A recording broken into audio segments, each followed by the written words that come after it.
Define parameters of program.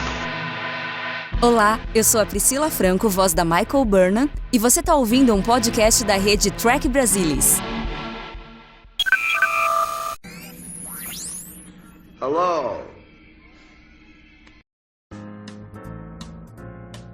Olá, sejam muito bem-vindos. Eu sou o Fernando Odo Rodrigues e você está ouvindo o Conversa de Bar Panorâmico. E no programa de hoje, nós vamos ter a segunda parte da discussão sobre Star Trek Nemesis. Só lembrando que na primeira parte eu tive que sair, porque minha filha estava chegando de Uber, mas Murilo Von Groll, o Errante, Carlos Santos e Fernando Penteriche continuaram a conversa sobre esse filme. É um filme tão bom, tão fantástico, que tem quase 3 horas de conversa e a gente teve que dividir em 2 podcasts. Então, aproveitem aí o restante da discussão sobre essa pérola que é Star Trek Nemesis.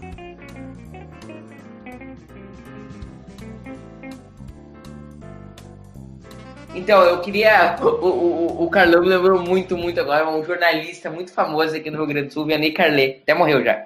E aí ele participava de um programa de rádio, e sempre o programa de rádio fazia uma interativa no começo do programa, na hora. E aí sempre no começo do programa os caras falavam interativa no programa de futebol. E ele falava, essa interativa é uma bosta! Como é que me faz troço isso aí? O Carlão foi exatamente isso. Agora eu fiz a pergunta e ele tacou-lhe pau na pergunta. E tu, Penderich, quem tá assistindo os personagens? Então, eu tinha caído aqui, não sei se vocês perceberam, eu voltei no 4G, vamos ver até quando vai. Não, caiu que tu de bêbado no bar aí, que te acordou. Caiu a internet. Caiu de bêbado, caiu a internet. Não, então, eu tava dizendo, né, você comentou que o primeiro oficial do Riker era vulcano, mas não era não, viu, Murilo? Era humano mesmo, a cena foi cortada. Bom, a gente não tem muito, assim, oficialmente na tela, não se diz muita coisa. Também. Oi? Tacou pau na pergunta também. Nas cenas que tem no DVD, nas cenas extras que não entraram, porque eu não sei se a gente comentou, Nemesis teve 45 minutos que não entraram no corte final, ficou de fora, e isso está no DVD duplo. Nesse DVD duplo tem o destino de alguns personagens. A Beverly Crusher, por exemplo, vai chefiar, vai ser a cabeça do corpo médico da frota, né, em terra. O Riker, isso é visto em tela, ele vai para Titan.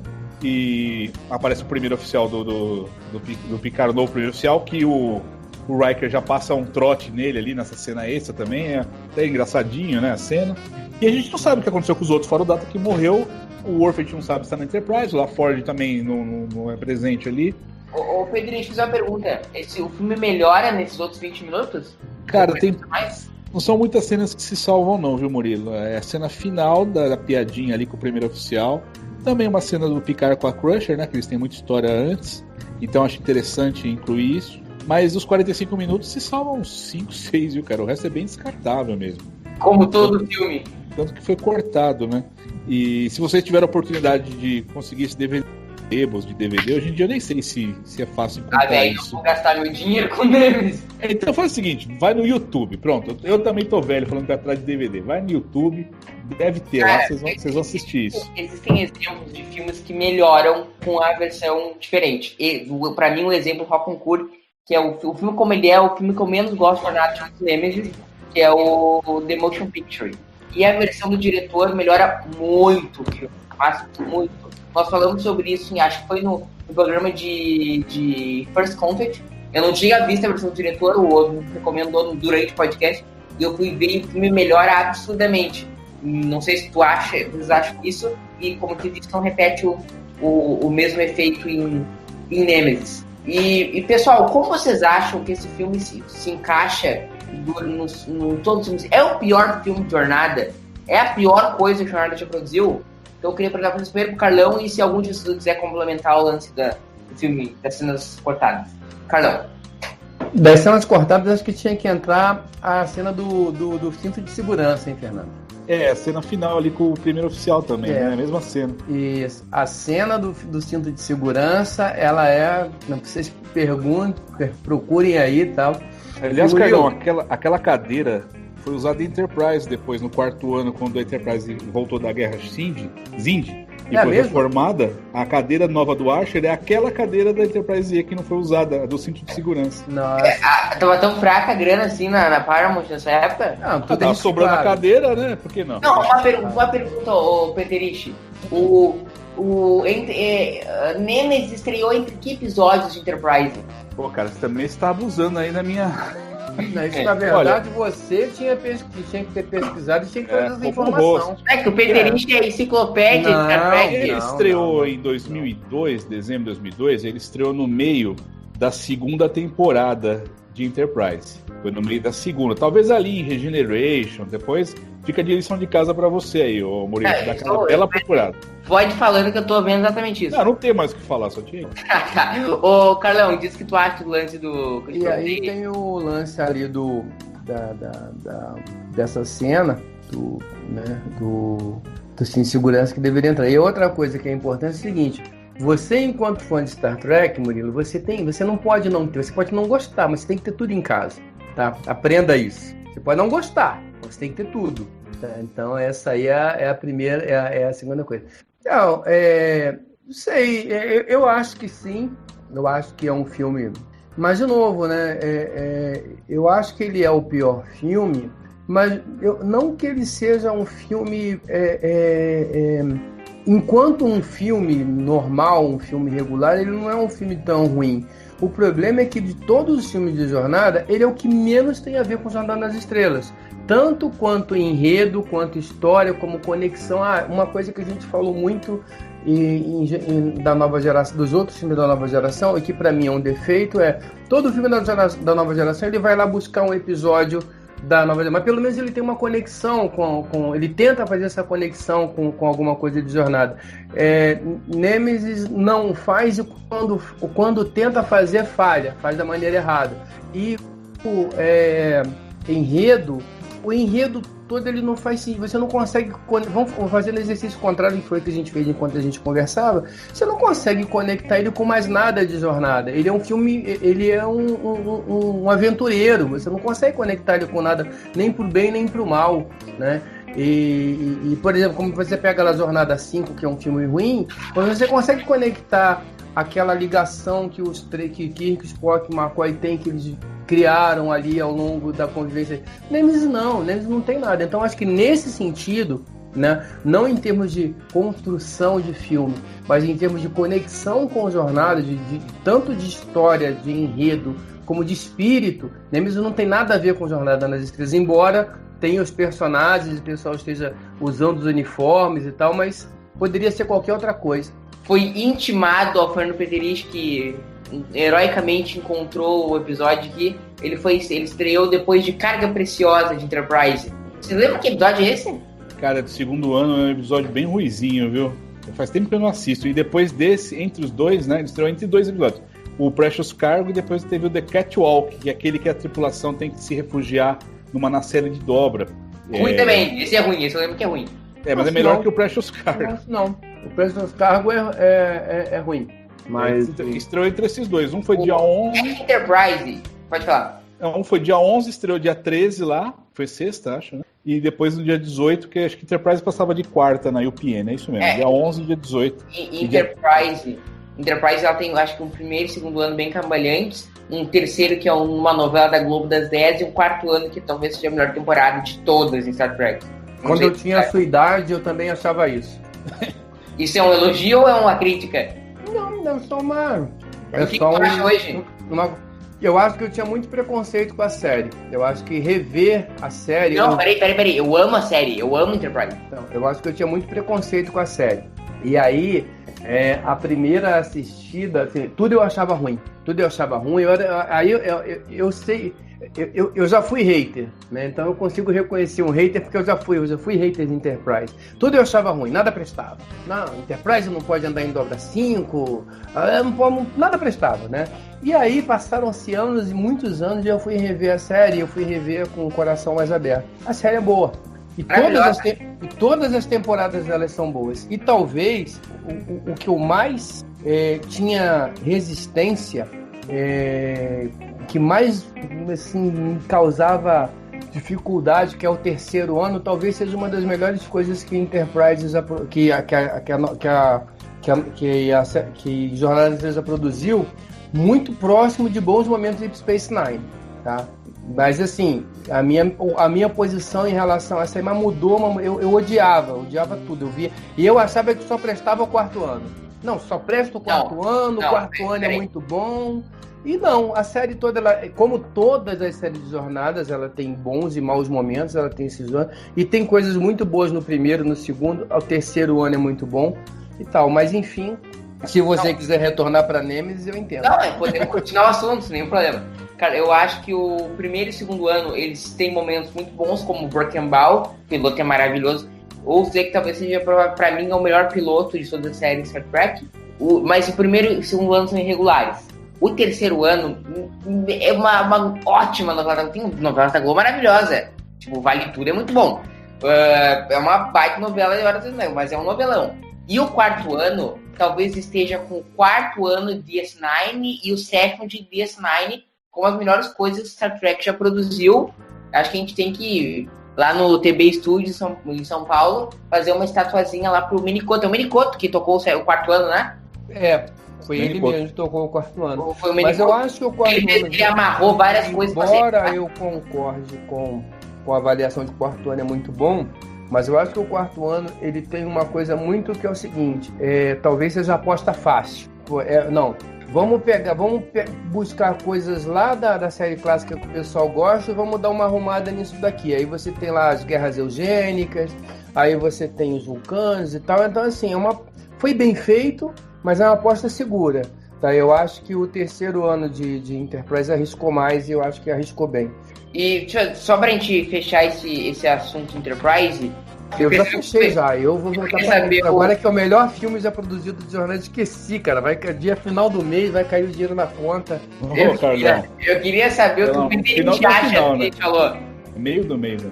Não, mas esse ano a gente já tá em dezembro, Natal, cai mais cedo. É o décimo, né? Isso veio uma excelente pergunta, ô Peterich. A gente vai receber 13º, né, da CBS com a CBS? Já recebi dos contadores da CBS os olerites, tá comigo, vou mandar pra vocês. Vamos ter um Natal gordo, rapaziada. E se a gente continuar falando bem de Discovery, então... Não! Discovery, como eu sempre tenho dito, o Salvador Nogueira pode comprar. Pra mim é a melhor série da década, Discovery. Então o Salvador pode comprovar. Não, mas eu, assim, é o meu primeiro ano no TB, eu já posso receber 13º? Você entrou no TB em que mês? Eu entrei em 29 de janeiro. Então você vai receber 12 avos, vai receber o 13º inteiro, sim. Isso aí, valeu, eu já fiquei bruxo do Penterício. Vai guardando pra faculdade, não vai gastar em besteira. Mas eu pretendo fazer faculdade de jornalismo, acho que já vou gastar em besteira. Então você vai gastar em besteira. E o que tu achas que a gente falou, Penterício, sobre Enterprise? Pô, mas como surgiu Enterprise na história? Me fala. Sei lá, agora vai. Eu tô com o Carlão. Quanto mais... Eu vou te falar uma coisa, vou falar uma coisa pra vocês também. Depois que... Assim, eu escrevo pro TB desde 99, né? A gente sempre se aprofundou bastante nos bastidores e tal. Mas depois que começou a coleção Trek Brasilis, todos nós que participamos da coleção, a gente tem entrado de cabeça mesmo nos bastidores. E a gente acaba gostando mais ainda do que a gente já gosta, que a gente sabe os pormenores e tal, né? Sabe as dificuldades. É como se a gente fizesse parte da produção, às vezes. E eu já tinha perdido isso com o passar dos anos, de dizer, esse filme é horrível, Star Trek 5 não dá, Não, eu gosto de todos, claro que tem um outro que eu gosto mais, mas eu assisto todos. Eu tava até brincando com o Odo hoje à tarde. Se o Cinemark fizesse uma sessão nostalgia, como eles fazem de vez em quando, sem Covid, claro, né? E colocasse Nemesis pra passar, eu iria assistir, mesmo já tendo visto N vezes. Eu iria no cinema ver de novo, eu iria ver Star Trek 5 no cinema, iria ver Insurrection no cinema. Não tem jeito, é que a gente cresceu com esses filmes e a gente no TB a gente entra muito de cabeça nos bastidores dessa história, né? Então fica uma coisa muito íntima pra gente. Uma coisa, no começo eu também achava o primeiro ano meio lento, o segundo ano eu não gostava, só da metade pro final, a partir do próprio Regenerations, que eu já citei, que dá uma boa melhorada no segundo ano, né? Que é lá pro final, né? O terceiro eu assisti na ponta da cadeira, porque a gente via, naquela época, passava na UPN, a gente baixava também no avô dos torrents, né? Claro que demorava, tipo, no primeiro ano, o Shuttlepod One, eu demorei 2 dias pra baixar. E a qualidade do vídeo era 480, nem 480, que era DVD, era menos de 480p. 2 dias, a internet era... Os Carlão, que trabalham na área, pode dizer, era incrivelmente lenta no começo dos anos 2000, perto do que é hoje. Na época era rápido. Então, a gente assistia Enterprise em tempo quase real, com uma diferença de poucos dias. E eu ficava na ponta da cadeira, cara. A Zat Prime, por exemplo, de Enterprise, 3º ano, quando a Enterprise tá toda ferrada no final, virada ao contrário, retalhada. Cara, eu não via a hora, parecia The Best of Both Worlds, eu não via a hora que chegasse o próximo pra ver o que tinha acontecido. Então Enterprise me prendeu. Mesmo com episódios fracos do 2º ano, me prendeu. A partir do 3º, segurou. E o 4º foi a realização do sonho do fã, né? E como o Carlão disse, é a aposta fácil mesmo.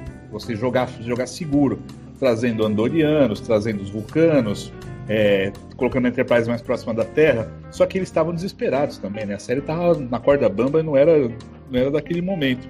Pena que foi cancelada, né? E tivemos o último episódio escrito pelo Rick Berman e o Brandon Braga, que foi aquela salada, né, cara? Que aquele sim... episódio de eu assisto, mas é ruim. Esse é ruim. Terra Prime.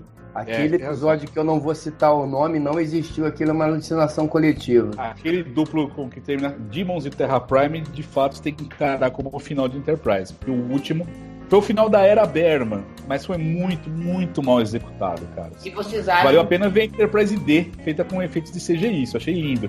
Só que é muito mal executado aquele episódio. E eu tenho uma relação um pouco diferente, porque eu não tenho essa relação mais afetiva, porque eu vi tudo na Netflix, então... Mas eu acho que, por exemplo, Enterprise bate valendo em Voyager. Eu acho que ela nivela com TNG. Eu acho que ela perde ali pra série clássica de DS9. Acho que é melhor que qualquer coisa que nós estamos vendo hoje no Trek. Mas eu acho que Enterprise é algo que a gente vai falar mais pra frente. Inclusive o Fernando tá convidado, se quiser ir de Enterprise. Valeu. Mas vocês acham que Nemesis... Porque Nemesis é um fracasso de bilheteria, né? Prejudicou Enterprise no sentido de ser cansado. E Nemesis tem sido um puta sucesso. Você acha que foi usado Nemesis? Enterprise? Tirei para o intro pra ver quem vai falar. Fernando. Eu acho o seguinte, naquela época não tinha divisão CBS Paramount, né? A Paramount era dona de tudo. E fica complicado quando um produto que custou... acho que Nemesis custou $60 milhões. A maior parte disso foi salário, né? O Patrick Stewart ganhou uma fortuna. E arrecadou, se eu não me engano, no mundo todo, cara. Não estamos falando só lá nos Estados Unidos. No mundo todo arrecadou 60 e pouco, 70 milhões. Eu tava com essa conta aqui, deixa eu achar. Vê aí, Carlão, confirma esses números. Mas foi um fracasso retumbante, tanto que matou a série de filmes até o J.J. Abrams mudar tudo a partir de quando ele pegou em 2007, né? Quando lançou em 2009. Isso, claro que reflete também na marca. Reflete na UPN. A UPN também estava mal das pernas. Depois que a Enterprise foi pro saco, a UPN se juntou com a CW, se eu não me engano. Cada orçamento, $60 milhões. E receita, $67 milhões, $312.826. Você vê? Foi um fracasso. Um fracasso. E a questão em Nemesis, assim... Nemesis foi o filme que teve acho que o 5º maior orçamento, né? Ele perde, obviamente, para os 3 da Kelvin Timeline, e aí depois disso ele perde para o Insurrection. E ele tem um orçamento maior, é claro que não são os rodeios atualizados, mas né, para a gente ter uma ideia. E ele tem acho que a pior arrecadação de todos os filmes, né? Contando a série clássica? Todos, ele é o pior de todos. Se colocar na balança, ele é pior que Star Trek V. Star Trek V não custou tão caro, né? Não, Star Trek V custou 30 milhões e rendeu e arrecadou 70 milhões. O Nemesis custou 60 milhões e arrecadou 67 milhões. Mas a pergunta é, Nemesis foi decisivo? Foi o gol final da derrota final da era Berman? Enterprise, né? Seria a derrota final da era Berman, mas no cinema, de fato, acabou a cinesérie de jornada. Não, ok. Mas será que foi quando o Nemesis foi um fracasso ali? Tudo bem. Foi o gol que acabou com o confronto. Acho que foi metaforado desse jeito. A gente já sabia que ia morrer ali na frente. Não, eu acho que são dois produtos que caminhavam em separado. Eu acho que se Enterprise tivesse encontrado seu público continuaria. Mas eu acho, e aí era uma crítica que a gente fazia, e talvez seja a crítica válida que todo mundo que era fã de Jornada naquele período fazia, assim, a gente passou um período muito longo sem assistir, não sem assistir, mas sem existir, porque aqui no Brasil, essa farra de assistir Jornada começou há pouco tempo, né? Mas Jornada ficou sem ser produzida da série clássica até a Nova Geração por anos, e depois foi uma overdose, Nova Geração, Deep Space Nine, Voyager, e a gente na época falava, cara, é muito cedo, tem que dar um tempo, tem que esperar um pouco, tem que esperar dar uma... E aí já veio Enterprise na pegada. Talvez se Enterprise não tivesse sido lançada naquele momento, tivesse dado a mesma série alguns anos atrás, alguns anos na frente, alguns anos um pouco depois, talvez ela tivesse feito mais sucesso. E o que você chama de novela já era um pouco do que são as séries mais modernas hoje, que elas são assim, você, na verdade... Se você for parar para pegar as séries hoje, o que acontece? Você pega, por exemplo, vamos pegar um episódio da série clássica, seria pegar Space Seed e fazer uma temporada só de Space Seed. Aí num episódio o cara encontra a nave, no outro ele não sei o quê. E é isso que os caras fazem, eles esticam o episódio inteiro, tá? Então, assim... Eu prefiro assim. É uma questão de gosto, mas assim... Deep Space já vinha mais ou menos nessa linha, né? Exatamente. Foi um dos grandes pais da televisão moderna. Deep Space Nine, eu acho que até hoje, pro meu gosto pessoal, é o que melhor conseguiu fechar essa equação. Tá? Ela tem episódios que tem começo, meio e fim, que você consegue assistir, mas os personagens, os episódios, eles vão se conectando, e se você pega é impressionante fazer a experiência de olhar o primeiro e o último episódio, e você vai ver que é a única série que faz isso. Você pega o primeiro episódio, a série clássica a gente tem que tirar dessa discussão, mas se você pegar o primeiro episódio da Nova Geração e o último da Nova Geração, a diferença dos personagens é pequena, existe, mas é pequena. De voz é a mesma coisa. De Space Nine é absurda a evolução. É outro personagem. É absurda e tal. Mas enfim. Nota até fisicamente neles a diferença. Fisicamente tem que ter, são 7 anos de diferença. Aí, não, mas não vê isso em Nova Geração, por exemplo. Pega o Riker do primeiro ano e do sétimo pra você ver. Tá um pouco maior, mas... Exatamente. Fisicamente tem que ter. Mas enfim, o assunto é Nemesis. Então, falando de Nemesis, eu acho que não. Eu acho que o problema ali, eu acho que Nemesis não... Acho que já havia um cansaço, já havia um cansaço. Acho que Nemesis era um produto ruim, Enterprise não. Mas acho que o cansaço, de uma maneira geral, eu acho que contribuiu, e Enterprise não teria tido... Se Nemesis não tivesse existido, ou se no lugar de Nemesis a gente tivesse um primeiro contato, daria na mesma. E isso que eu queria perguntar para vocês, a gente tá caminhando no final já, se vocês acreditam nessa história de cansaço da marca. Porque como o Carlão falou, a gente tava com muita coisa. Nós começamos com TNG, e aí veio DS9, e aí acabou TNG, já vieram com Voyager com o pé na porta, aí já veio Generations, já veio Nova Geração, já veio Enterprise, já veio Nemesis. Vocês acreditam que estava tendo um irreversível cansaço da marca? E aí uma pergunta mais difícil. Vocês acham que a gente corre um perigo de ter isso agora com Star Trek, com esses monte de produções aí, Discovery, Season 31, Strange New Worlds, Picard, Lower Decks, Prod, Peterich? Olha, Murilo, sobre cansaço, naquela época, eu acho que o cansaço também era das pessoas. Porque o Berman assumiu o comando de jornada da Nova Geração já no final do primeiro ano, né? Engrenou para valer ali no segundo, depois ele trouxe o Michael Piller no terceiro para ser o parceiro dele ali, que foi quando a série engrenou. Isso foi em 88, 89, né? A gente tá em Nemesis 2002, final de Enterprise 2005. Tanto que quando terminou, eu vi uma entrevista na Starlog a gente estava escrevendo a coleção Trek Brasilis 4, que falava sobre origens de Deep Space Nine. E eu peguei uma entrevista do Berman para Starlog quando o Deep Space Nine foi anunciada. No meio de 92. Foi anunciada, né? Que ela estreou em 93. O repórter perguntou: Berman, como você se vê daqui a um ano, né? No comando de 2 séries de jornada? A resposta do Berman foi: eu espero primeiro estar vivo. Pra você ver como que os caras estavam na pilha ali. E depois de 94, ele junto com a Jerry Taylor e o Michael Piller, estava criando Voyager. terminando a nova geração, fazendo Generations com o Brannon Braga. E quando terminou Voyager, Deep Space estava nas mãos do Aira, né? Isso aí estava correndo ali em paralelo. Quando terminou Voyager, que o estúdio pediu mais uma série, eles não queriam fazer. Eles não queriam fazer mais uma série. Achavam que era hora de dar um tempo para eles mesmos. Eles estavam de saco cheio. Né? Na época era o Brannon Braga e o Berman comandando tudo.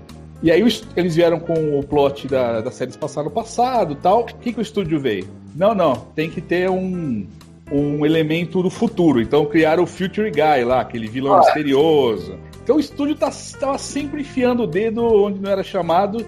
E, cara, isso cansa, isso incomoda. A série não foi bem das pernas. Nemesis, que é o nosso tema de discussão, também acredito que trouxeram o John Logan, o Stuart Bard, para tentar dar uma reanimada. Talvez o Frakes também não tivesse mais com o saco. Não deu certo. Enterprise cambaleou ali, os índices de audiência derrubaram a série, ela foi cancelada no 4º ano. Então acho que Jornada teve uma morte orgânica até, se você pensar naquela época. Agora, se isso vai acontecer hoje, eu já não sei te dizer, porque as temporadas são menores. Né? As temporadas não tem mais 26 episódios e 7 temporadas. Eu acredito que Discovery, se tiver uma 5ª temporada, já acho muito. Porque vai emendar com Strange New Worlds, tem Sessão 31, tem os desenhos animados, né? E eu percebo também que o Kurtzman, ele tá delegando cada série para um showrunner, né? Você vê que o Chabon tava com o Picard e tal. Com Ira Bear e DS9. Acho que se você somar que, primeiro, não tem filmes de cinema, que é uma coisa que o Berman teve que lidar desde 94. Por enquanto. Acho que não vai ter. Não tem temporadas longas e as séries, pelo jeito, não vão ser de 7 temporadas. Eu acho que dá pra levar, cara. É claro que uma queda sempre pode acontecer, uma queda de produção, uma queda nos roteiros. Produção não digo, que a produção é sempre muito boa. Mas de roteiro, de ideias, né? Às vezes as ideias esgotam, são recicladas e o fã não compra. Pode acontecer de tudo. Strange New Worlds, eu apostaria muito. Tô muito curioso pra ver o que vai sair ali. 2 pontos. Eu tava conversando até com o Salvador esses dias sobre, no dia que teve o anúncio aí, ontem, a gente teve o anúncio das 10 novas séries Star Wars e tal. E aí a gente tava falando sobre Star Trek e sobre, eu tava falando que é o meu medo, que é um desgaste da marca e um desgaste criativo dos produtores. Foi o que a gente teve. A gente não tem aqui o Conversa de Bar Panorâmico, não tem bola de cristal pra saber se a gente vai ter um desgaste da marca, um desgaste criativo de quem manda ali logo. Eu acho que isso aí a gente quer esperar e depois eu quero ouvir o Carlão sobre isso. E o que a gente pode me lembrar, até tá na Netflix isso. Logo após de All Good Things, na Netflix tem um documentário apresentado pelo Frakes. Isso, é o Journey's End. Cara, é insano o ritmo que eles caras estavam trabalhando. Sim. Cara, terminando o TNG, os caras incubando o Generations, criando Voyager e DS9 passando paralelo. É insano, é completamente insano. Inclusive, recomendo pra quem não viu ainda ver isso no... Óbvio já viu, né, Peterich? Cara, esse documentário é excelente. Eu assisti pela primeira vez numa convenção da Frota Estelar em 94, cara. Eles passaram o All Good Things e passaram esse antes do All Good Things, passaram esse, né? Isso passou aonde, cara, na época? Oi? Isso passou aonde na época? Isso assim, a nova geração, ela não tinha um canal específico, ela era de syndication, né? Mas quando eles vendiam os episódios semanais lá para as emissoras por todos os Estados Unidos, e pro último episódio, o All Good Things, junto com o All Good Things foi o documentário. Então as emissoras passaram primeiro o documentário e emendaram com o All Good Things, entendeu? Então foi na sequência os dois. A 7ª temporada de TNG, que é a pior, talvez o primeiro ano seja pior, foi indicado ao Emmy, né? Foi indicado ao Emmy. Cara, é curioso que é paradoxal, né? O 7º ano de fato é ruim, mas tem uns episódios ali muito bons, como Parallels, Lower Decks, o Second Chance não, desculpa, tô confundindo. Second Chance é do Riker. É o Lower Decks, o Parallels, Pegasus, isso mesmo. Pegasus, All Good Things, Journey's End, Preemptive Strike também. Mas é um horror, cara. Não, mas tem o episódio Journey's End também. Não, é um horror? Eu gosto dele, meu. Tem aquele episódio também horrível, como é que é o nome daquele que a Troy tem uma sessão Chico Xavier? Putz, tem o Phantoms, tem Emergence, que é ruim pra burro. TNG e 7º ano tem o melhor episódio de todos, de Star Trek, de qualquer série, que é Sub Rosa, né? Sub Rosa é complicado. Os gemidos da Dra. Crusher. Tem Gênesis também, né? Que inclusive foi dirigido pela Gates McFadden, a Dra. Crusher, e ela se desculpou por ter feito aquele episódio. Ô Carlão, e o que tu acha sobre tudo isso, de desgaste de marca, desgaste criativo da era Berman, se a gente corre esse risco na era Kurtzman? Dá o teu pitaco aí, meu. Eu acho, falando do passado de Jornada. Rosa também. Falando do passado de Jornada, eu acho assim, como tinham comentado, a gente ficou entre a série clássica e a nova geração, um hiato enorme e alimentando a vontade das pessoas de assistirem Jornada. Quando fizeram a nova geração ela era igual, mas ela era bem diferente da série clássica. Ela tinha luz própria, ela tinha personagens diferentes, ela tinha, com seus erros e acertos, o primeiro e segundo ano são discutíveis no mínimo, mas ela tentou ser diferente da série clássica e como a gente já sabe, muito mais parecida talvez com o que o próprio Roddenberry quisesse fazer na série clássica inicialmente e por N motivos ele teve que fazer as correções de rumo. Quando veio Deep Space Nine também foi numa outra direção. Space Nine ainda Jornada, mas Deep Space Nine ela era diferente de TNG, era diferente de TOS. Quando veio Voyager, eu acho que começou o problema. Porque Voyager nada mais é que um remake da TNG. Né? Voyager, você tem todo aquele cenário parecer, tá no quadrante, não sei o quê. Mas o que eles... A ideia que parece que as pessoas tiveram, gente, o que era legal na TOS? Toda semana eles encontram alienígenas diferentes. Mas a gente tem uma federação, tal, tem naves legais. Vamos pegar um pedacinho da série clássica, vamos pegar um pedacinho da nova geração e virou Voyager. Voyager é muito parecida com a nova geração. E aí eu acho que Voyager não é tão ruim assim. Ela só é, para quem viu 7 anos de nova geração, era 7 anos de nova geração Extended. E aí começa o cansaço. Personagens piores. Sim, cara, vamos voltar para a nova geração. Se a gente tirar o Picard e o Data, não sobra muita coisa, tá? Vamos ser sinceros. Mas beleza. Por exemplo, o LaForge é melhor que a Bela Nator. Não. O Worf é melhor que o Tuvok. E aí por aí vai. É uma discussão válida, tá? Mas enfim, se a gente for personagens, vamos tirar da mediocridade. Personagens bons da nova geração é o Picard e o Data. O resto tem momentos. E eu gosto do Riker, tá? Eu gosto do Riker, mas tem momentos. O Riker tem The Best of the Both Worlds, que é o melhor momento dele. Tem momentos, né? Inclusive, o Riker, assim, porque todas as vezes que a Enterprise teve que ir para combate, eles dão um jeito de colocar o Riker na cadeira de comando, que é para salvar a pele de estadista do Picard. Não, a Enterprise vai pro pau. Não, tiramos o Picard e botamos o Riker lá, porque ele é o cara da solução pacífica. Mas enfim, o que eu tô querendo dizer para tentar concluir o raciocínio é o seguinte: Voyager era muito parecida na minha opinião, com a nova geração, tá? E aí você veio de 7 anos de nova geração, 26 episódios por temporada. 7 anos de Space Nine, 26 episódios por temporada. Depois você vem com Enterprise, num formato que eles tentaram fazer diferente, mas ainda não sabiam bem o que fazer. Então o primeiro e o segundo ano ainda era uma busca de formato ali ainda. Então eu acho que Voyager não é porque Voyager é ruim, mas por ser muito... Voyager pra mim é mais do mesmo da nova geração. Você ter essa quantidade toda de episódios, de 26 episódios por temporada, um monte de temporada. E, como o Fernando falou, imagina as pessoas que trabalhavam com isso, a produção e tal, todo mundo cansaço, não da marca... Mas se você gosta de feijoada, mas se você come feijoada todo dia, uma hora você vai querer comer outra coisa. Qual que é o legal da comida que você gosta? Você comer de vez em quando, tá? Então, hoje, eu acho que a gente tem um cenário um pouco diferente. A gente tem séries que são claramente feitas para consumidores diferentes. Lower Decks é para um público, Picard é para outro. O Discovery é para outro, Strange Worlds vai ser para outro. Strange Worlds talvez seja muito mais pra gente que tá muito mais conectado com a série clássica.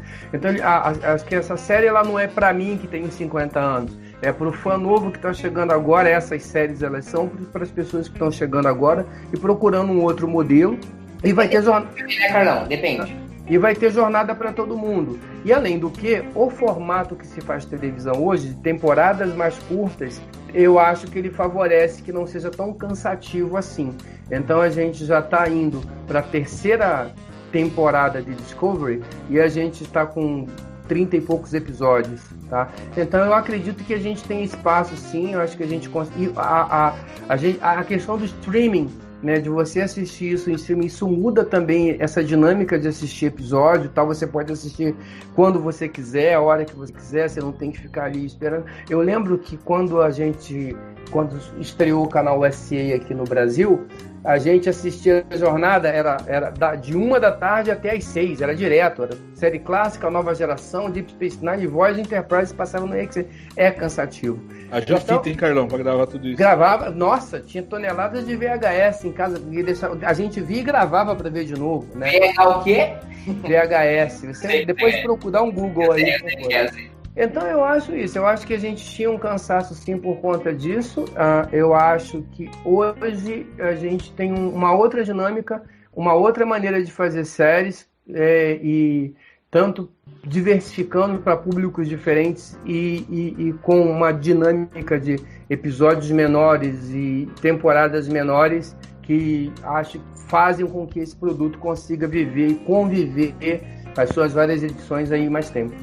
Petri, quer complementar o que o Carlão falou? Não, o Carlão falou tudo, hein? Não tenho nada que acrescentar. Então, caminhando mais pro finalzinho lá desse maravilhoso podcast, eu queria fazer uma pergunta para você, uma pergunta. Star Trek Nemesis encerra de forma digna a Era Berman? Petri? Olha, cara, dentro do possível, sim, né?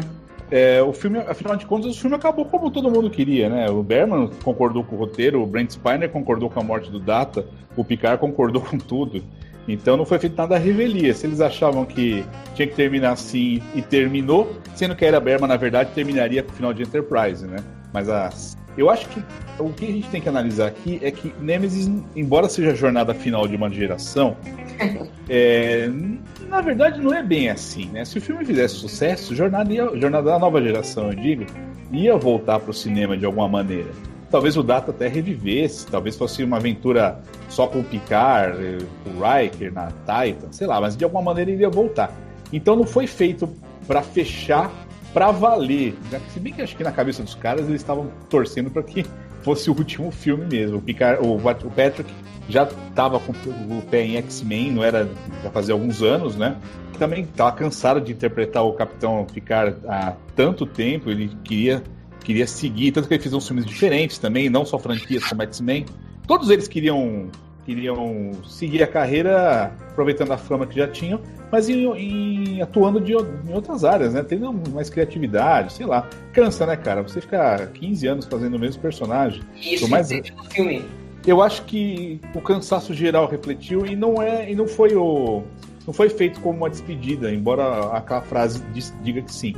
Mas como não se pagou, teve um prejuízo do caramba, foi a despedida. E ainda tinha Enterprise passando, né? Aí sim, o Berman terminou a Era Berman do jeito que ele quis, com o Desire de Voyages, o péssimo episódio final de Enterprise. Desculpa o termo, mas é o único termo que acho que eu consigo descrever o sentimento. Parecia que ninguém tinha tesão pra terminar, fazer Nemesis. Não sei se vocês têm essa impressão. Carlão?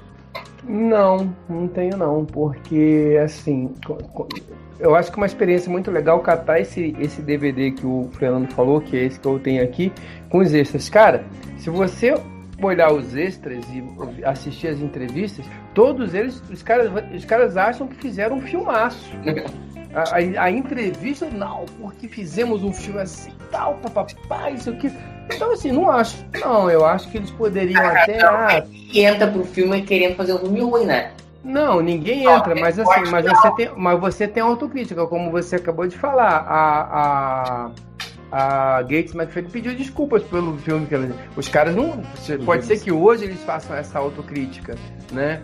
Mas o próprio Shatner, quando vai falar sobre o Star Trek V, ele admite, mas ele bota a culpa em outras coisas, mas ele admite que o filme. Ele não admite que a culpa é dele, mas admite. A culpa é do estúdio, né? Os cortes, etc. Isso, e orçamento, e cortes, mas ele é assim. E os caras ali, eles acham que fizeram um filmaço. Eu acho que. Não sei, eu acho que Eles têm que vender o filme, né, Carlão? Vai falar, puta, ficou uma bosta, não vai nem ver não, viu, cara? Exatamente. Mas você percebe, eu acho que mas concordo com você.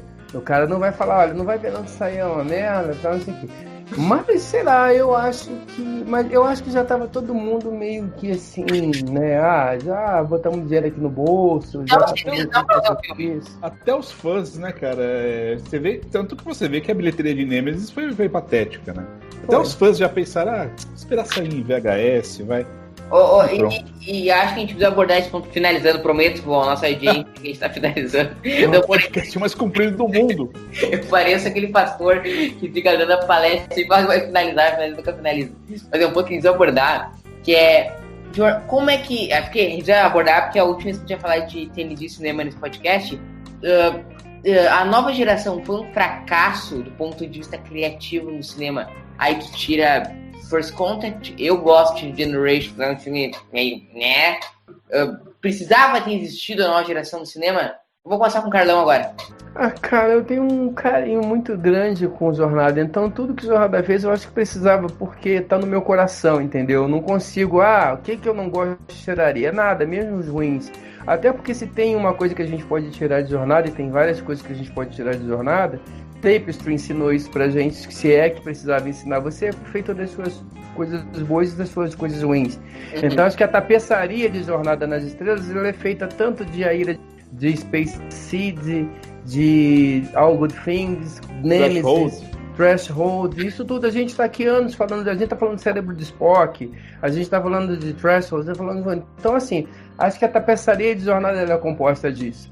Então, eu não tiraria nada. Ok, eu não tirar, mas tu acha que a nova geração do cinema foi um fracasso? E aí, eu acho que ela teve seu papel. Eu acho que fracasso... Ou uma decepção? Eu não sei. Eu acho que assim, eu refaria essa afirmação de a nova geração poderia ter dado mais do que deu.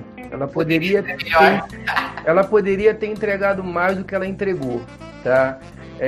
Tirando o Nemesis, que é sempre um tema atual e vale a pena, eu acho que ela poderia...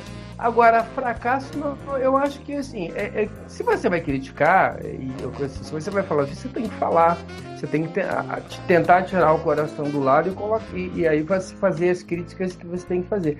Mas Generators é um filme que eu gosto, não, mas tem bons momentos, né? Então acho que toda aquela parte ali da Enterprise B tem boas coisas ali. First Contact é um filme que completa muito bem o Best of Both Worlds e tem consequências para os personagens.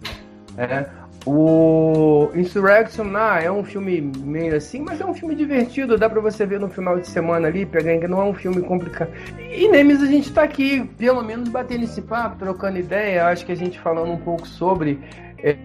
Eu acho que a minha maior tristeza com o Nemesis é o que eu falei que você, assim, eu acho que todos os filmes da nova geração e todos os outros filmes, você consegue em algum momento conectar eles com Jornada. O Nemesis não. O Nemesis eu acho que ele não faz falta para a Jornada, né? Mas dizer que a nova geração no cinema foi um fracasso, eu acho que é um exagero. Mas eu acho que ela poderia ter dado mais do que entregou. Eu acho que a nova geração do cinema, aí a gente tira First Contact, é uma saga decepcionante. E eu acho que ele tem um problema muito de alma na nova geração do cinema. Os filmes não têm alma. Eu acho que Generations e Primeiro Contato tem alguma coisa, mas Insurrection e Nemesis não tem nada de alma. Uma alma que a Heredica tem, uma alma que a Procura de Spock tem, uma alma que o Star Trek 4 tem, uma alma que até a Fronteira Final, que é um filme ruim, mas tem alma, se sente emocionado em alguns momentos.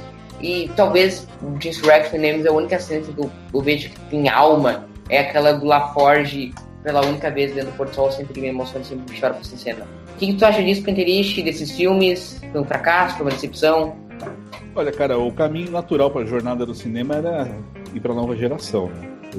O filme 6 já encerra a série clássica e eles... Era tudo, quando a nova geração terminou em 94, já estava tudo certo que ela ia migrar para as telas do cinema. Então foi algo natural, cara. Não tem assim o que não tinha muito o que pensar, né? Não sei, mas isso poderia ser melhor, poderia ter feito de jeito melhor. Tudo poderia ser melhor. Se você for parar pra pensar, tudo poderia ser mais bem feito. Mas foi o que teve pra época, cara. E vamos combinar também que não é toda série de TV que gera 4 longas-metragens pro cinema com relativo sucesso, né? Não vou dizer que foi aquele sucesso, porque não tá indo no top 50 das bilheterias aí. Mas foi um relativo sucesso. Uma série de TV gerou 4 filmes pra cinema e como o Carlão falou, esses filmes aconteceram já, não tem muito o que a gente comentar, porque eles são a base de muita coisa de jornada que veio depois, né?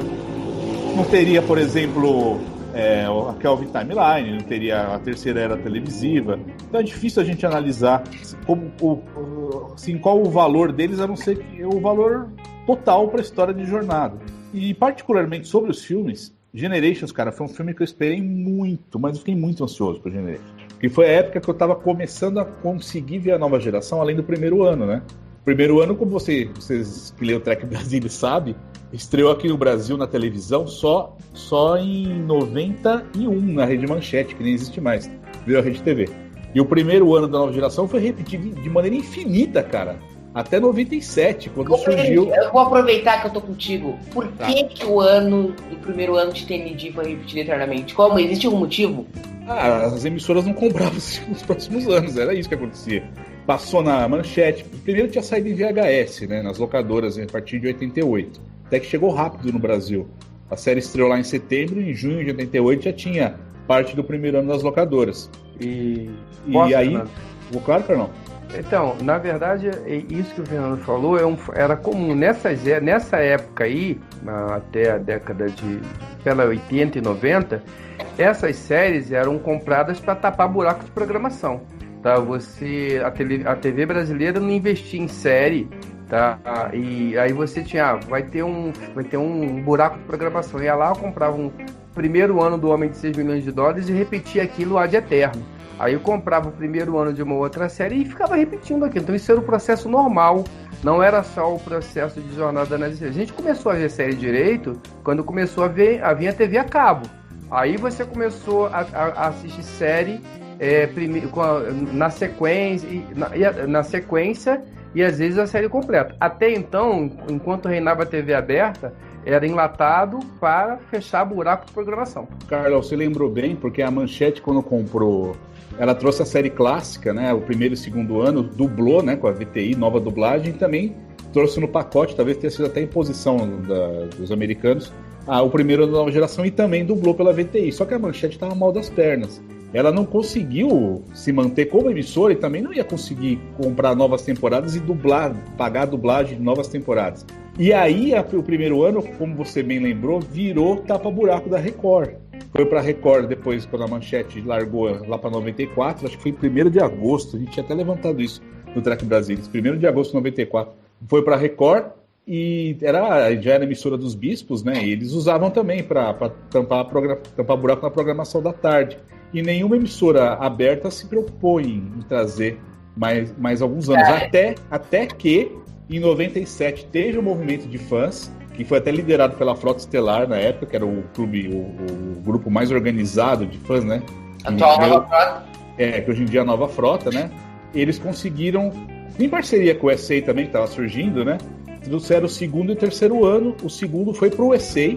E o próprio pessoal da Frota, da época, dizia que eles convenceram os diretores da Record a pular o segundo ano e exibir a partir do terceiro, no horário nobre da Record, do sábado à noite. Só que, como que ia ficar na cabeça do pessoal, né? O Hiker de barba, a Gainan, o que fizeram? Teve um programa apresentado pelo próprio Luiz Navarro e mais uma menina lá, apresentadora, que foi exibido num sábado anterior à estreia do terceiro ano da nova geração, contando o que aconteceu na série no segundo ano.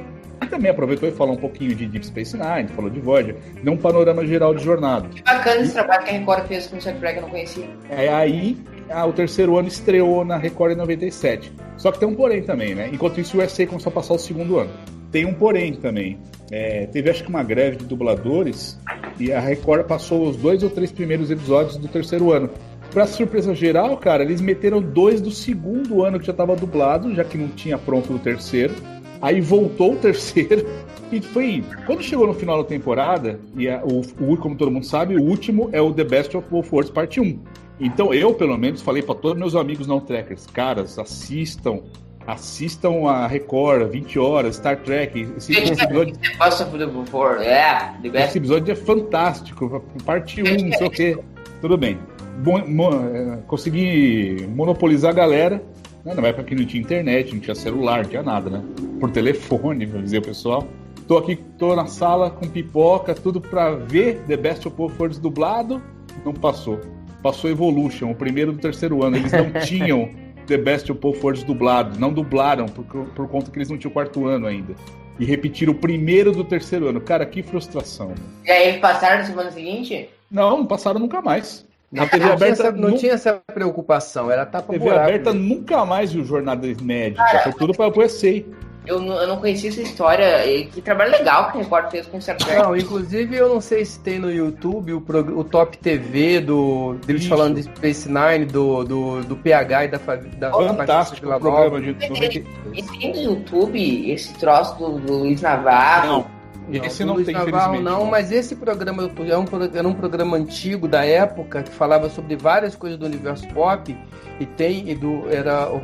era PH, o apresentador Fabiola Villanova, e eles fizeram um programa especial falando sobre Deep Space Nine quando estava para estrear Deep Space Nine. Não, na época ele ainda nem havia a previsão da Record ter Deep Space Nine e tal. Agora, o programa foi um panorama geral de jornada, né, Carlão? Foi a primeira vez que até pra mim, a primeira vez que eu vi o Locutus, que eu vi Deep Space Nine. Sim, foi muito legal e foi bem bacana. Esse é um programa que vale a pena ser visto, se alguém estiver ouvindo procurar ali, cara, vale muito a pena, muito legal. Acho que é um trabalho muito bacana. Vale a pena, viu? E agora, isso a gente estava falando aqui, né? E aí é uma coisa que não tem a ver com Nemesis, tem a ver com essa questão do SA. E foi um momento, acho que um momento interessante, assim, que até o Trek Brasilis proporcionou para mim e para o Luiz Castanheira, porque o SA ele fez esse trabalho, né? Trouxe todas as séries e passou tudo. E aí isso foi um momento mágico pra gente. A gente assistiu todas as temporadas de Jornada e tal. E quando acabou, eles foram exibir a última temporada e eles exibiram em paralelo Nova Geração, Voyager e Deep Space Nine. Tudo acabou junto. E quando estava para acabar, o pessoal do ACA chamou, queriam bater um papo com a gente, né? E aí, como o escritório era no Rio de Janeiro, o Salvador chamou a gente, olha, os caras da ACA querem conversar com a gente, vão lá. E fomos eu e o Luiz Castanheira num almoço com o pessoal do canal ACA, né? E a gente sem saber o que era, né? E aí, chegamos lá, tal, vamos almoçar, e os caras... Eu não me lembro o nome das pessoas, eu acho que eu tenho esses cartões guardados em casa até hoje. O canal ACA, para quem não sabe, depois virou Universal Channel, né? É o atual Universal Channel. E aí, o que os caras queriam? Os caras estavam preocupados. Isso eu achei legal. Olha, a gente queria saber de vocês. A gente já viu que o trabalho de vocês em relação à divulgação de jornadas, faz esse trabalho e tal, tem uma boa relação com os fãs, e a gente vai parar, gente. Acabou. Não tenho mais o que fazer. A gente já passou tudo. E o canal não pretende renovar, mas a gente está preocupado com a reação dos telespectadores. A gente queria ter uma ideia do que vocês acham. A gente achou super legal do cara vir perguntar, não para mim, nem para o Luiz, mas para o Trek Brasilis, o que a gente achava disso, né?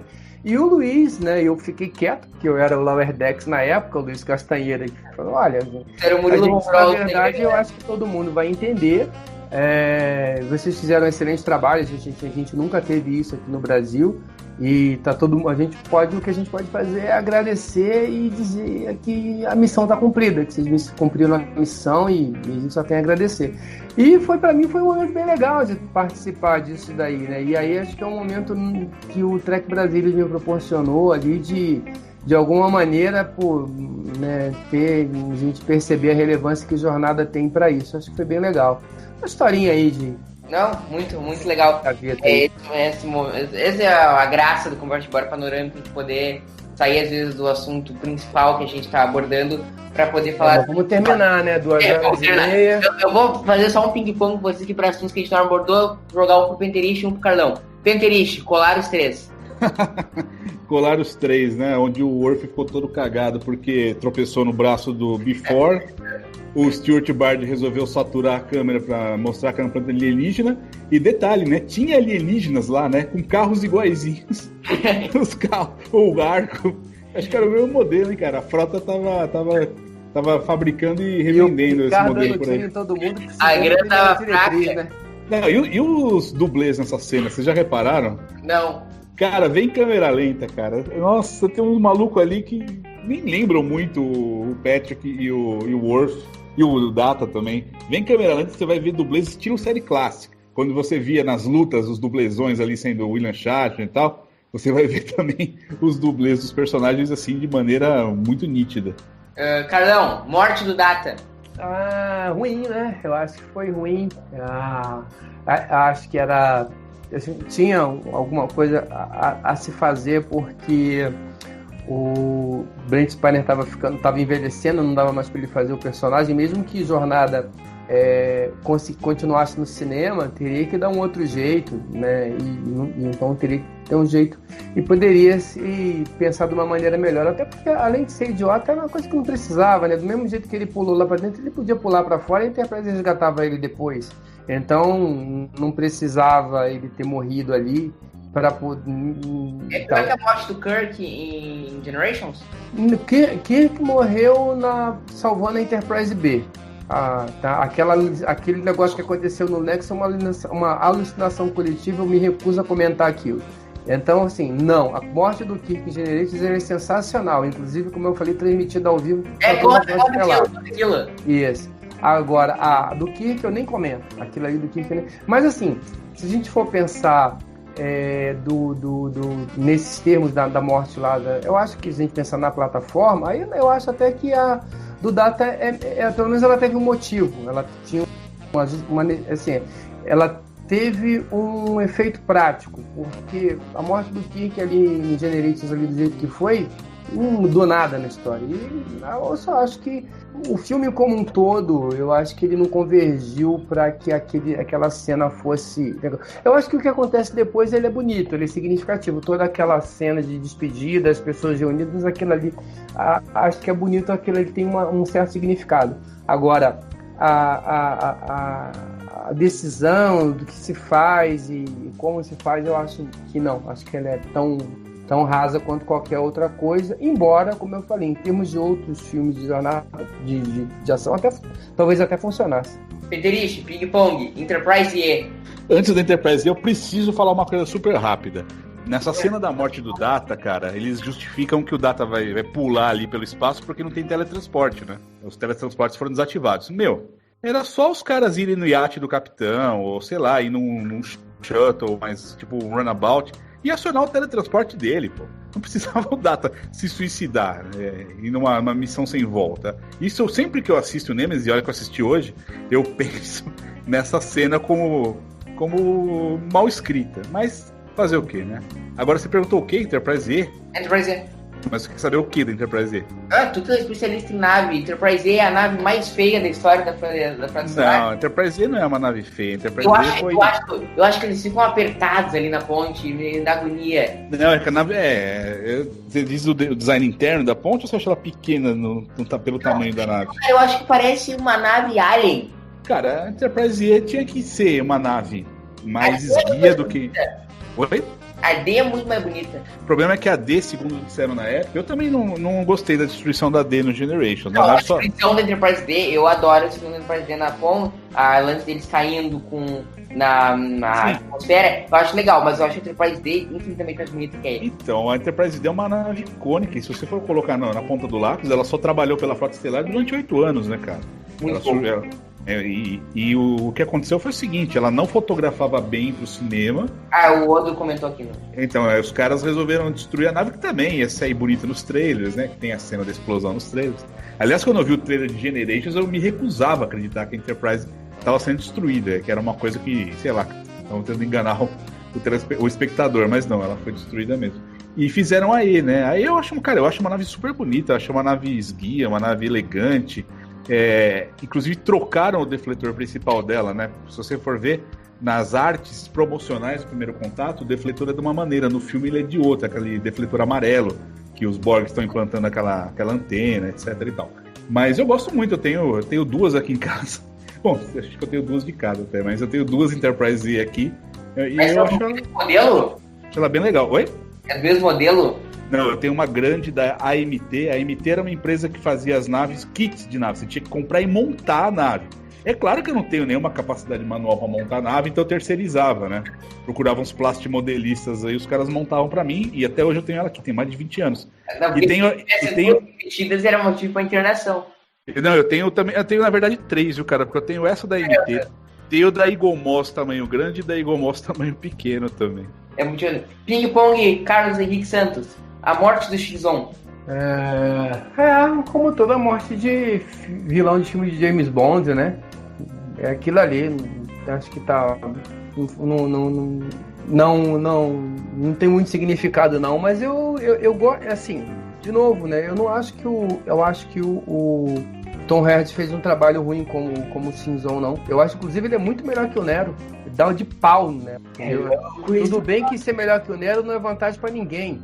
Mas porque o Nero era muito ruim. Mas acho que o Tom Hardy faz o trabalho. O problema é isso. O X-On não se encaixa em nada. X-On, da onde saiu, tal, aquelas coisas. Mas o trabalho dele como ator é bom. Mas o final, aquela, assim, médio, medíocre como todo filme, mediano como todo filme, nada significativo. Ping Pong, então encerrando o Ping Pong, que é o quadro que eu criei agora para mais rápido. Apresentador bom cria quadro na hora, né? Para poder cobrir toda a pauta. O que cargas da água são os remanos, Canterite? Cara, os remanos é o Nosferatu, né? Lembra daquele filme super antigo, né? Nosferatu? Os caras não podiam usar o Drácula por motivos contratuais, então inventaram o Nosferatu, né? Filme alemão. É basicamente isso. Quiseram colocar uns malucos ameaçador que criaram o X-On. Cara, não tem nada a ver. Depois eles foram aproveitados, já que tinha a maquiagem pronta, né? Foram aproveitados em um episódio de Enterprise, no 4º ano. Aquela trilogia envolvendo os Romulanos e os Andorianos, se não me engano. Nunca mais... Bom, também acabou a Era Berman, acabou ali, né? Mas nunca mais nessas séries modernas, na série do Picard, né? Que foi calcada em Romulanos, nós ouvimos falar de remanos. Foi um elemento do roteiro, como colar os 3, como Before, que foi enfiado ali e nunca mais seria usado pra nada, porque não tem sentido, não se encaixa. Tu me dá um gancho pra falar que é um ponto que a gente abordou muito rapidamente, eu queria ouvir um pouquinho mais longamente, pra jogar o ping-pong. Pega a bola aí, Carlão. Before. O Android da Pai? Cara, eu acho que assim, você tirar... É muita preguiça, né? Você criar um negócio que não existe, a maneira como ele foi encontrado, e aí o cara desmonta um pedaço só pro jipinho poder ir andando de um lado pro outro, quando você podia descer ali na própria nave que você desceu, ir procurando e achando os pedaços, aí o tal Picard dando tiro nos caras. É um negócio muito... Tudo que envolve o Before, pra dizer que tem uma coisa... Eu acho que o Before, assim, tentando fazer um exercício muito grande eu acho que ele permite bons momentos do Brent Spiner como Data, né? Da preocupação dele com o irmão, é um irmão, né? E esse lance com o irmão, eu acho que tem muito a ver com o arco do Data de procurar a humanidade, né? Então, quais são as duas coisas? Você poder se reproduzir, você ter uma afinidade familiar, a finitude, o final da sua vida, são essas coisas.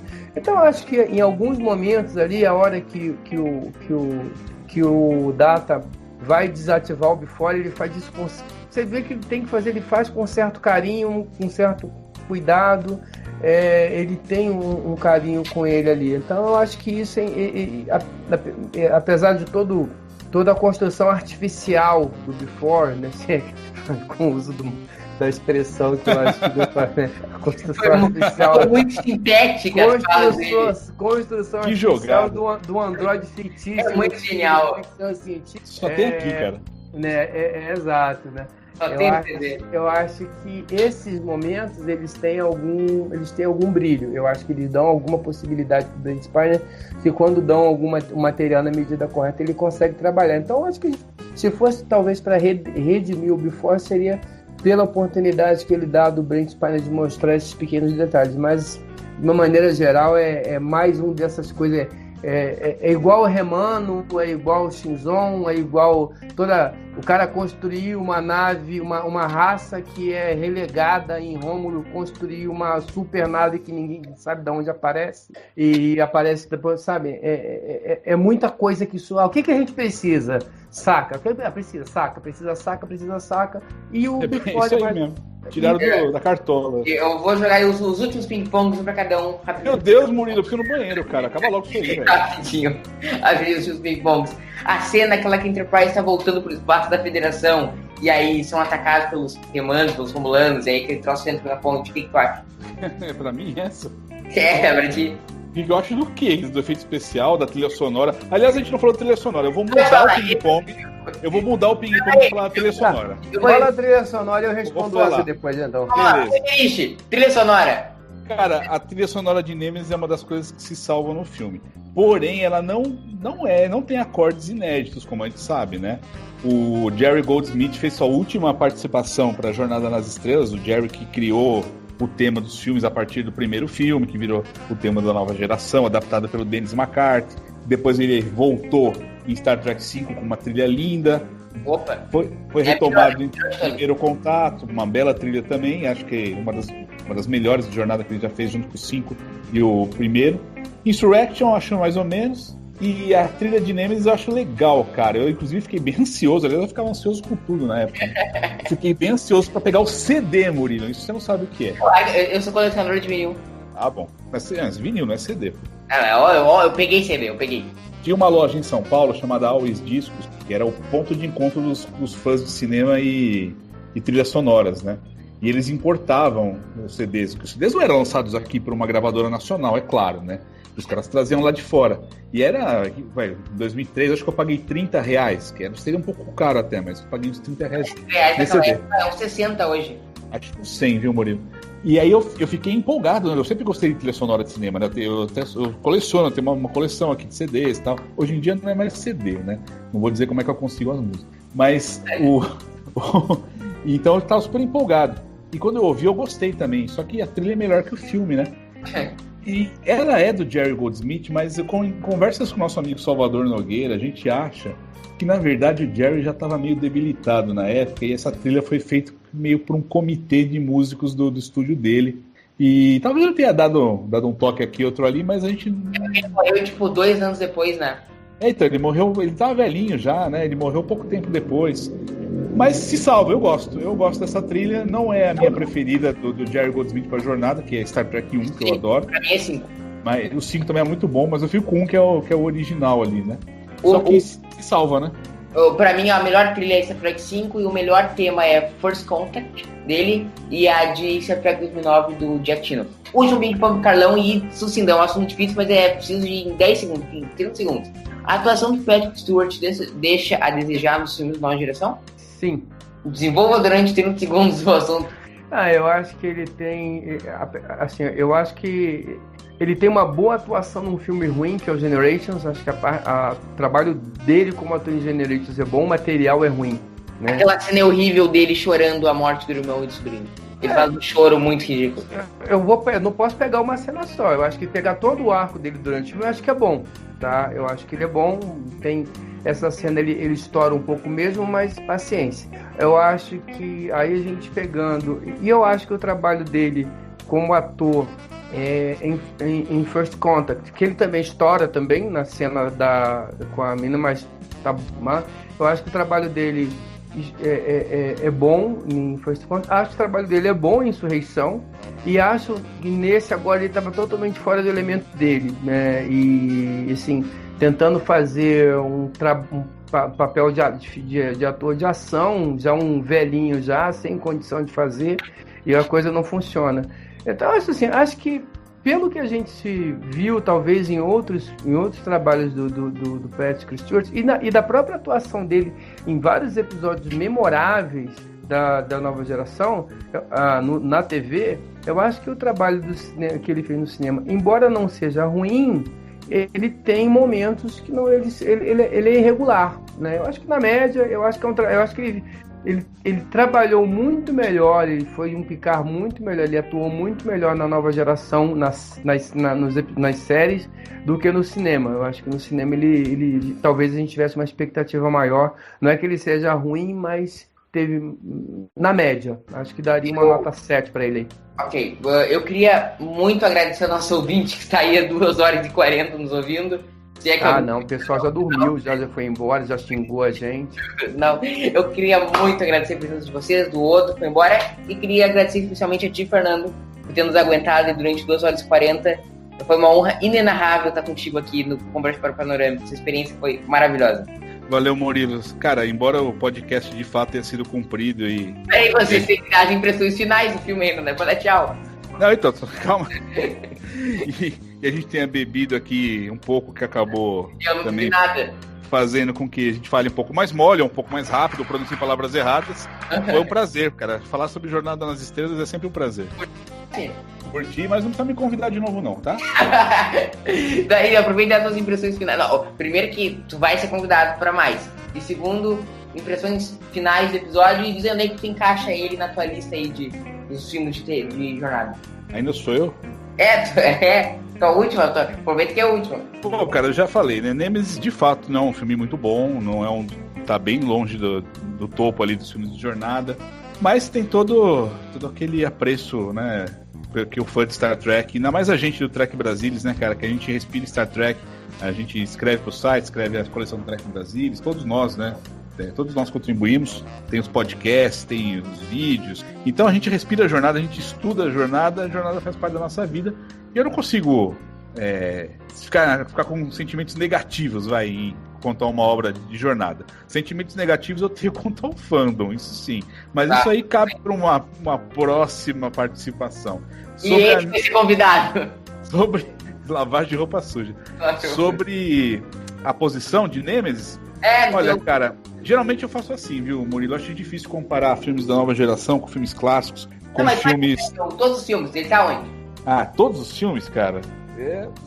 Eu colocaria ele... Vamos colocar assim, então, vai. O que eu gosto mais, embora eu acho que o 6 é muito bom, eu acho que o 2 tem uma representatividade muito grande pra ficar em segundo lugar. Então, pra mim, o 2 é o melhor, depois vem o 6. Depois, ao contrário de você, eu adoro Star Trek, o filme, adoro. É um filme que eu amo. Eu coloco ele em terceiro por questões pessoais. Depois eu colocaria Star Trek 4, Star Trek 3, Primeiro Contato, Star Trek 5, acho que aí já matei, né, os da série clássica. Depois Generations, Nemesis, Insurrection e depois os da Kelvin. Obrigado, Carlão. Impressões finais e onde é que ele tá na tua lista? As impressões finais eu vou repetir o Fernando, eu não consigo ter sentimentos ruins a respeito de qualquer coisa que tenha um emblema de Jornada nas Estrelas na frente. Então, gosto. É o que eu gosto menos, tem seus problemas, mas de vez em quando está aqui na minha coleção, tanto que vocês viram, não é um podcast, mas se fosse um vídeo, vocês veriam que eu tenho os dois DVDs, eu tenho o duplo e tenho o DVD original, então tá na minha coleção e vai estar na minha coleção sempre de Jornada. É o filme que eu menos assisto, tá? É o filme que eu menos assisto. Também não gostaria de colocar, de separar, de colocar tudo na mesma pegada, mas assim, se a gente falando de uma maneira geral, de uma lista geral, o Nemesis ele é o meu último filme, sim, mas da mesma maneira, quando as pessoas me perguntam qual que é a minha série, a série que eu menos gosto? A que eu menos gosto é Voyager. Eu vi 2 vezes em todas as temporadas e vou ver de novo, certamente. E Nemesis é a mesma coisa, mas infelizmente Nemesis pra mim é o filme que tá no final ali da minha lista e significa que é o que eu vejo menos, é o que eu menos revisito, não tenho muita vontade de revê-lo, não. Muito obrigado, pessoal, por esse papo, foi fantástico. O outro que esteve, eu queria agradecer na pessoa do Fernando Pentelista do Trek Brasilis por me fazer um fã de Star Trek. Eu gostava de Star Trek, depois do TV eu virei um fã de Star Trek. Eu queria agradecer ao TB na pessoa do Penteriche e agradecer a vocês por esse papo e agradecer a nossa ilustre e diferenciada audiência. Obrigado, pessoal. Tchau. Vocês estão aí? Opa. Sim. Então, obrigado, Fernando. Obrigado, Carlão. Segundos agora de tensão, parando a gravação aqui. Tchau, gurizada. Tchau, Murilo. Preciso ir no banheiro, cara. Fernando, grande abraço. Prazer falar com você, meu amigo. Carlão, já passar a pandemia, a gente vai tomar uma cerveja junto a um Vamos café. sim, tá aqui do lado. Opa. E você também, Murilo. Na StarCon, a gente vai tomar um negócio junto. Você não pode beber. Não, você toma uma coca. Não gosto de coca. Então você toma